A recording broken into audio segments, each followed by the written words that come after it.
আসসালামু আলাইকুম দর্শক, দেখেন আমি গাড়ি চালাচ্ছি হাসিতলা। এই সকাল থেকে গাড়ি চালাচ্ছি। এখন বর্তমানে নাই, রমজান গেল দুটে কোটে, রোজা দুটে গেল, এখন তো ভরাটা পুরোটা হচ্ছে না। কি অবস্থার মধ্যে পড়ে গেলাম আমরা। তাহলে আসলে তাই গরিব মানুষের কোনো ইয়েই নাই, বুঝছে, কোনো খাওয়া দাওয়া কোনো কিচ্ছু নাই। কি অবস্থার মধ্যে দিন পর যাচ্ছে দেখেন দর্শক। এই যে ফাঁসিতলা ভাড়া মারিচ্ছি, 5 টাকা ভাড়া মারে কি পোষায় বলেন? আপনারা বলেন, পোষায় না। কি করব? এই যে শুনছি রমজান মাসে বলে বড় বড় লোকেরা বলে টাকা পয়সা গাড়ি চড়ে। কই কোটে? আজ 4-5 বছর ধরে গাড়ি কিনছি, কেউ তো 1 টাকা বেশি দেয় না, 2 টাকাও বেশি দেয় না, খালি 5 টাকা ভাড়া। তাই 5 টাকার জায়গা তো 10 টাকা কেউ আজও দিল না, আজও 10 টাকা কোনো দিন ভাড়া দিল না আমার। কোটা রমজান মাসে বলে বেশি বেশি দিলে বলে, দান করলে বলে বেশি বেশি বলে সব পাওয়া যায়। তা কোটে কেউ কমা দিল না, কেউ দেয় না, 1 টাকা বেশি দেয় না ভাই।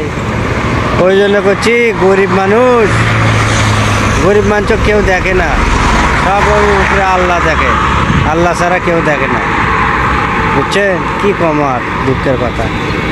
হোক যেটুকুই হোক, আপনারা ভালো থাকবেন। হ্যাঁ, ভালো থাকবেন, সুস্থ থাকবেন। আমার ভিডিওটা একটু লাইক শেয়ার কমেন্ট করবেন। যাই হোক, আল্লাহ রহমতে যদি আমি যদি কোনো কিছু পায়ে থাকি তবে ভালো, বুঝছেন? কি অবস্থা বলে, সেই সকাল থেকে বসে আছি, কোনো ভাড়া নাই, কিছু নাই।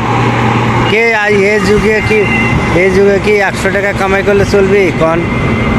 এই যে সকাল থেকে 100 টাকা কামাই করলাম, কি হবে একদিন? মাছই কিনবো না নুন তেলই কিনবো না কি কিনবো, না ইত্যাদি কিনবো না কি করবো? সোলবেলারা তো খালি করে চাপ নিয়ে আসবি, কী দিলে কামাই যদি না থাকে তাহলে নিয়ে আসবোটা কি বলেন আপনারা? ভরা যদি হলো হন, সে ভরা হচ্ছে বা ইয়ে হচ্ছে, তাহলে না খরচ করলো অনেক বেশি। ভরা ভারী কিচ্ছু নাই ভাই, কি অসুবিধার মধ্যে পড়ে গেছি ভাই, বুঝছেন? কি অবস্থার মধ্যে দিন, কি যে করি কোন? দেখতেছেন তো চেহারার দিকে, তো আমার দেখতেছেন কি অবস্থা, বুঝছেন? ঠিক আছে, ভালো থাকবেন, ভালো থাকবেন।